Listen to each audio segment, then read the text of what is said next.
Hello, guys. This is Pinkie, the housewife, and today is Sunday, December the 29th. I do have some breaking news for you um, with Sean P. Diddy Combs.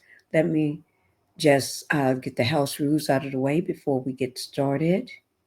I want to welcome everybody to the Pink House. And can you go ahead and hit that like button before we get started with the video? And subscribe to the channel if you have not subscribed to my channel. All right. I'm going to go ahead and say thank you now so we can go ahead and get started with the video. All right. Now, I do want to say with Sean P. Diddy Combs, or the Diddler, otherwise known now as the Diddler, there's a new explosive lawsuit just been filed a couple days ago by a young lady that's been named. She's using her name. She's not using a John Doe. She's coming out with allegations, allegedly, but this is an explosive lawsuit. Horrifying claims made by Miss Grayson. And you're gonna see the video. All right? We're gonna talk about it. You're gonna see this video.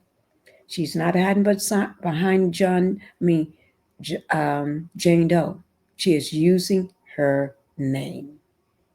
She's letting it be known who she is and the claims that she's putting against the Diddler.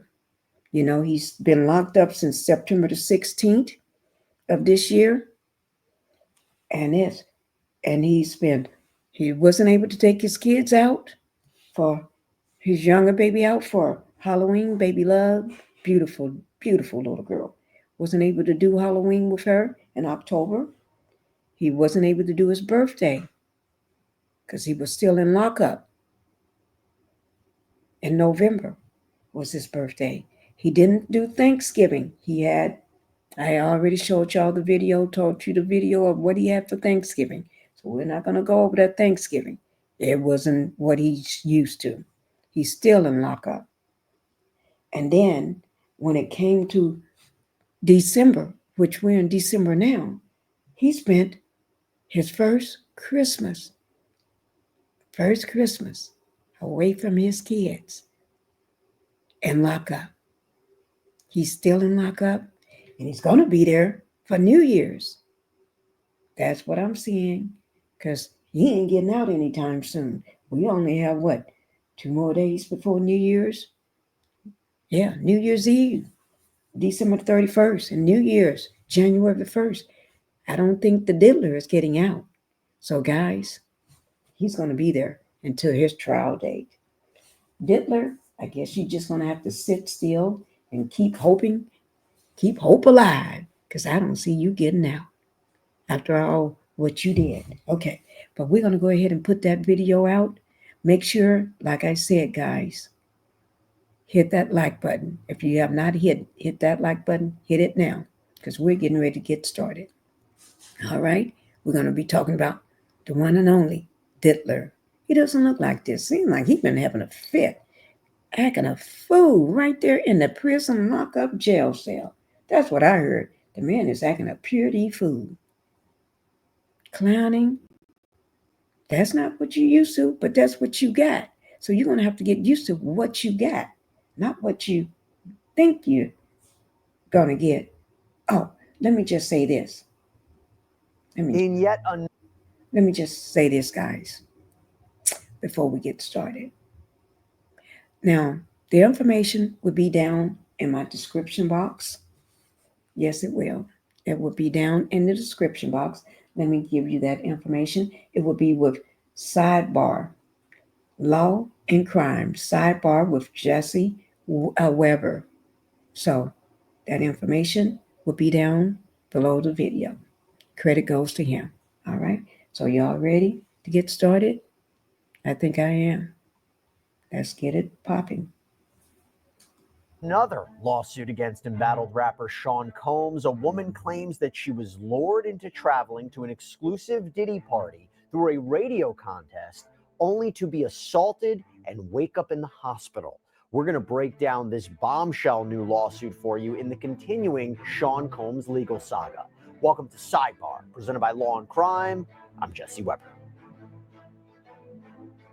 Well, it's another day and another Sean Diddy Combs lawsuit to break down. And the first thing that I noticed about this lawsuit, which was filed, by the way, in federal court in New York, this is in the Southern District, this is the same jurisdiction where Combs is being prosecuted criminally for federal sex trafficking, racketeering, and prostitution charges. The first thing that I noticed about this lawsuit is that the plaintiff here identified herself.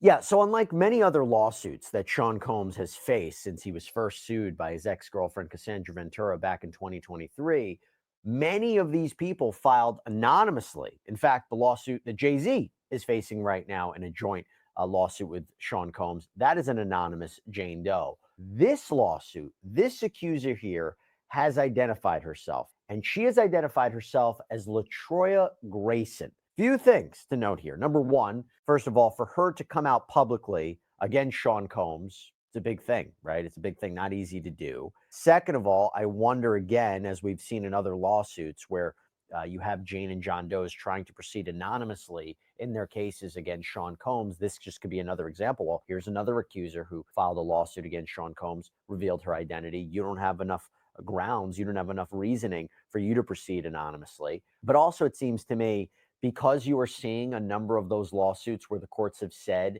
that these Jane Does have to reveal their identities, she may have said, I'm just going to skip that step. If I'm going to sue Sean Combs, I'm going to identify myself. Okay, now let's talk about the lawsuit. When she filed this lawsuit against Sean Combs, she didn't just name him as a defendant. She also named Bad Boy Entertainment, Atlantic Records, Mike Savis, who is described as an employee of Atlantic, Delta Airlines, an Oklahoma radio station called KJAMS 105.3 FM, the Roger Smith Hotel in New York, and others. And I will explain how they are all put together in this complaint. Now, the first part of this complaint kind of sets the stage, the timeline. It talks about Cassandra Ventura's lawsuit, talks about how other lawsuits came out after she filed hers, all against Sean Combs, talks about his arrest, his denial of bond, and then it says this. Plaintiff now alleges she too is one of the many victims of defendants Combs and the other defendants named herein. Plaintiff can support her allegations and has suffered extreme emotional distress impacting nearly every aspect of plaintiff's life and personal relationships. Given all the brave individuals who have come forward against defendant Combs, plaintiff is also doing the same.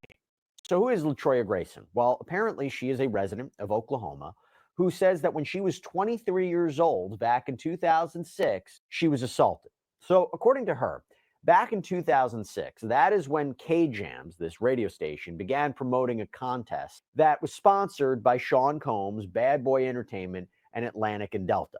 And the contest offered a winner of an all expenses paid vacation for two to New York City to attend one of the infamous Diddy white parties. Sounds like a great thing, right? And Grayson explains that she and her sibling entered this contest and her sibling won.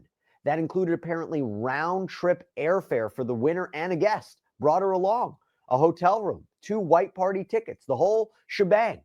But Grayson says this wasn't a typical white party. Rather, it turned out to be a promotional party. And also, she says it was really strange because the date was rescheduled without any kind of warning or explanation. And it was also changed from a white party to a black party. So, okay, so now you're seeing kind of difference in how it was being marketed to what the actual gift or prize was. Now, throughout this complaint are photographs. And one of the photographs is what purports to be a letter from Atlantic with instructions on how to attend the party, and also photographs of what appear to be the plane tickets. So Grayson says she and her sibling, they go to New York City, which, by the way, neither she nor her sibling had ever been to before.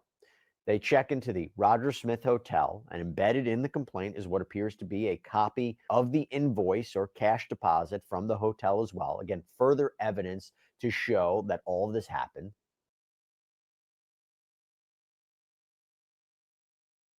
Hey.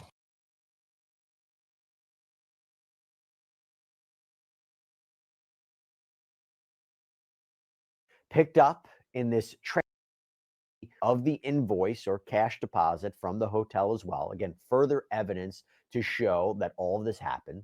From there, she claims that she was picked up in this transportation van that was arranged by the man I mentioned before, Mike Savis from Atlantic.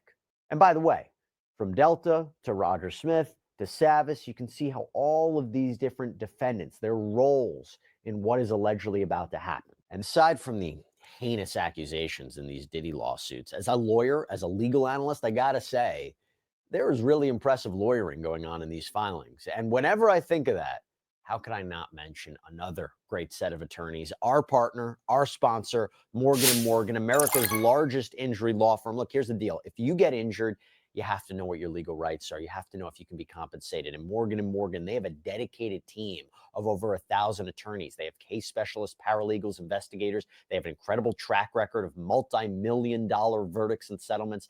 Even if your case isn't worth millions of dollars, they will fight for what you deserve. There's no upfront fee. They only get paid if you get paid. The whole process can be done right from your smartphone. So if you're injured, you can easily start a claim at forthepeople.com/LC Sidebar. Now, going back to this transportation van, Grayson says in this van were all the other contest winners from other cities. She says when they arrived at this party, not everybody was let in.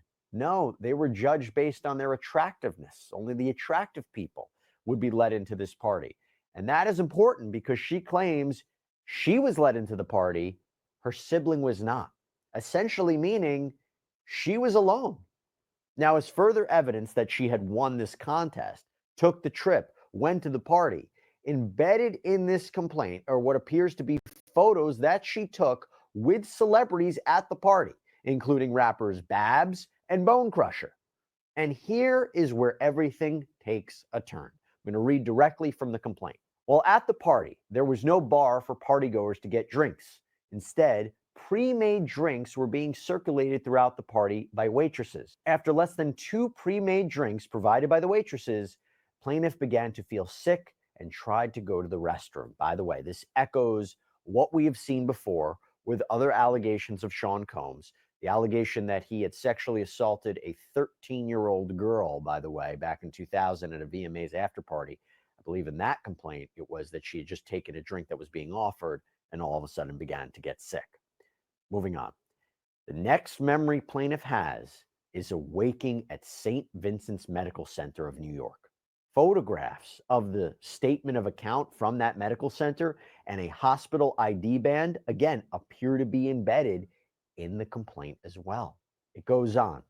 Plaintiff has no memory or no recollection on how she ended up at the hospital.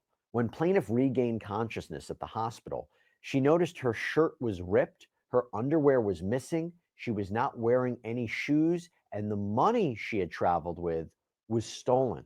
The only money plaintiff had remaining was a $20 bill. Plaintiff was admitted to the St. Vincent's Hospital, treated, and released.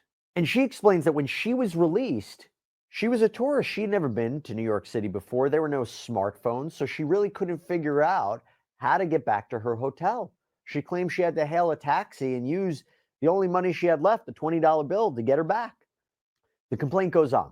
When plaintiff returned to her hotel, she called a friend and explained she was not sure what happened to her, but plaintiff believed she was drugged, assaulted, robbed, with no memory of how she arrived at the hospital, as her last memory was being at Diddy's black party.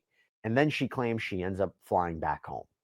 But then, this is where things take yet another turn. The complaint reads, the day after plaintiff returned home from New York, she received a call from a New York area code with an anonymous female caller. The anonymous female caller asked to speak to plaintiff. The anonymous female caller then threatened plaintiff, telling her that any attempts to pursue anything about plaintiff's assault would be futile because defendant Combs was a celebrity and that plaintiff would just be wasting her time. Plaintiff was confused and scared as she did not know what happened to her.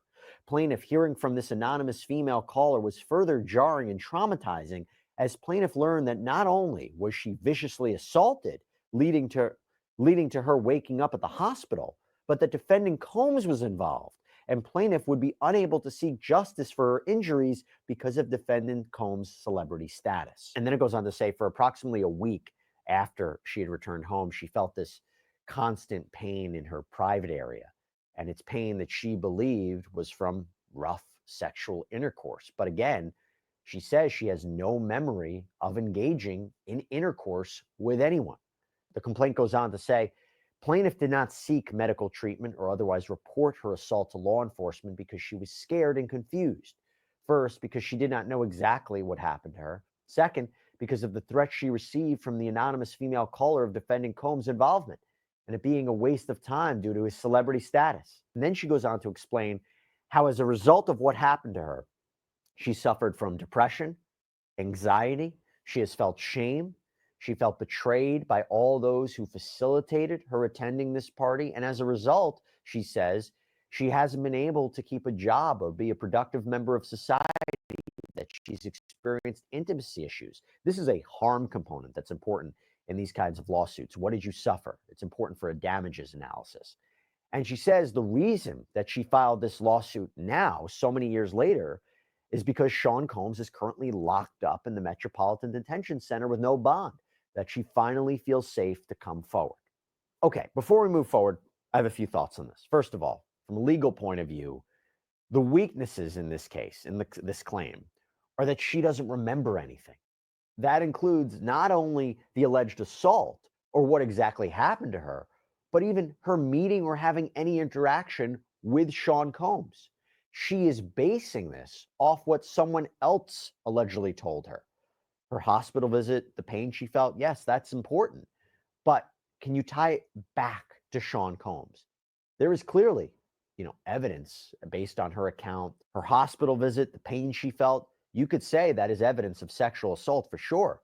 But again, can she prove that it was directly tied back to Combs, that he did this? And look, of course, episodes like this are very common in assault cases where the victim or alleged victims, they don't remember anything, particularly if they'd been drugged. But in a court of law, Texas wouldn't be what it is without its workforce. An issue. Now, on the other hand, if she is being portrayed as someone who is just making this up to go after Sean Combs, that this is another payday, couldn't she have made up details that were more helpful to her case, that were more beneficial? Couldn't she say, yeah, I remember Combs came into the room, he did this, he did that? No.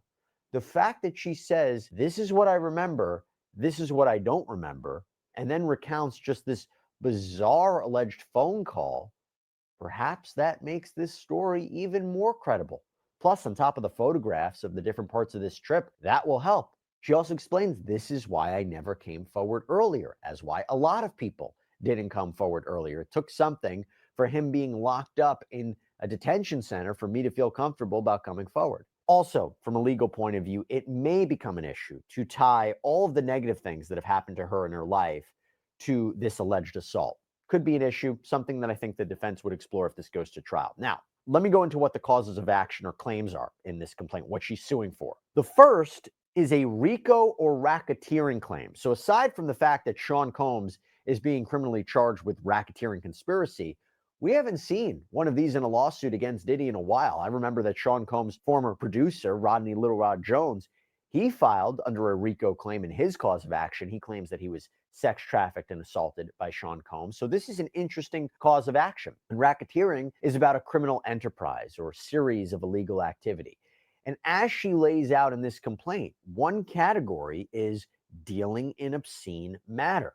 Now here, Grayson says that all the defendants are 100% liable for what Combs allegedly did to her, that they financially benefited from Combs, that they provided him with the resources he needed to do this, and they didn't investigate or monitor him.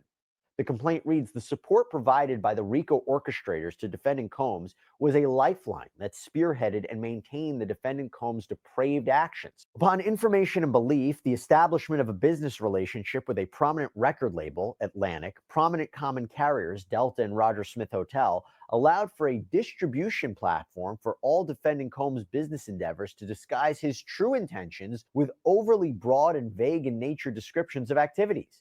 Defendants knew or should have known that defendant Combs had no intention to utilize the resources he received for business-related purposes, and they did not put any mechanism in place to ensure that their resources, specifically their publication, were not being used for any illegal activity.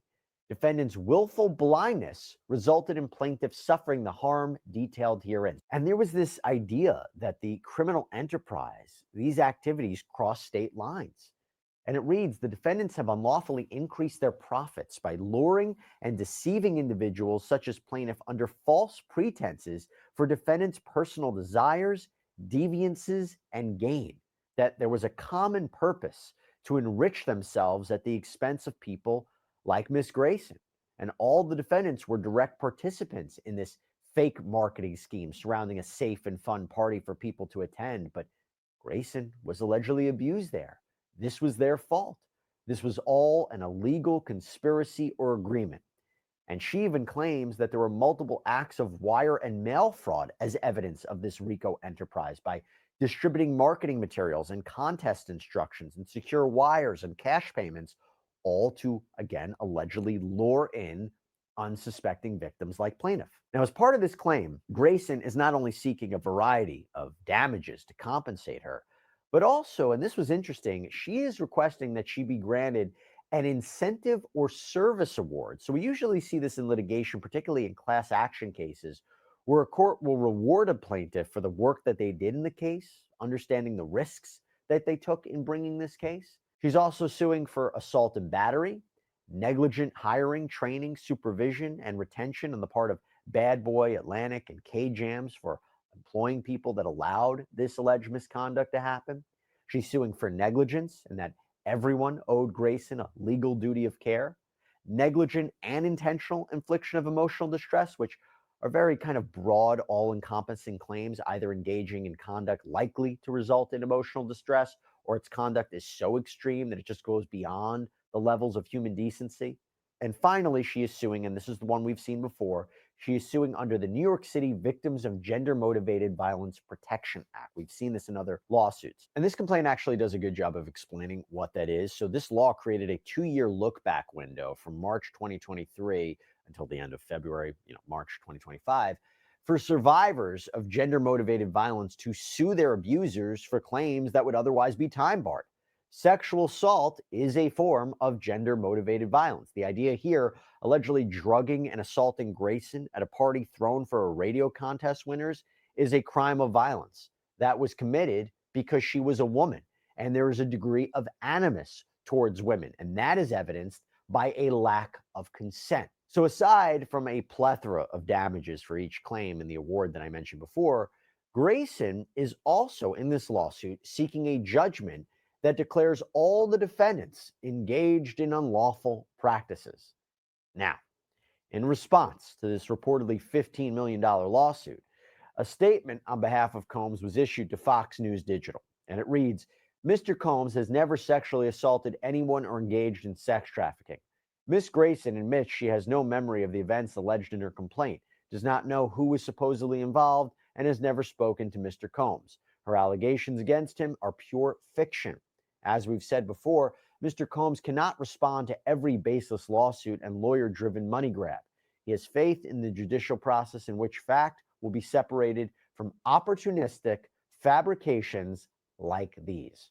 By the way, before we end things, so Grayson is being represented by Ariel Mitchell. This is somebody that we've interviewed here on Sidebar. She is somebody who's represented other Sean Combs accusers. And as you may recall, she also represents Courtney Burgess, who reportedly testified in front of a grand jury, apparently hearing new evidence in Sean Combs' criminal case.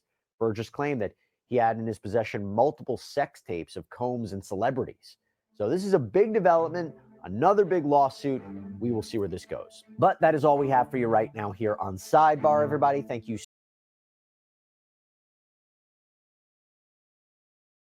Guys, that is another big lawsuit against the diddler. And I think this is a whammy. Really, really big. She got receipts. And I like the fact that she said she don't remember. So that let you know this is not a money grab. This woman has suffered by the hands, allegedly, of Sean Diddy Combs, the diddler. Okay? She's telling it like she should, the truth. And I believe her. So just saying. She got too much evidence. So what you gonna do? What you gonna do when they come for you, bad boy? Okay, guys, I'm gonna go ahead. We're gonna let it go. All right. Thank you. And we're gonna be watching. I'll bring you another video. There's another one I need to bring to you. But please, like I said, hit that like button on your way out. Thank you guys. Have a good day.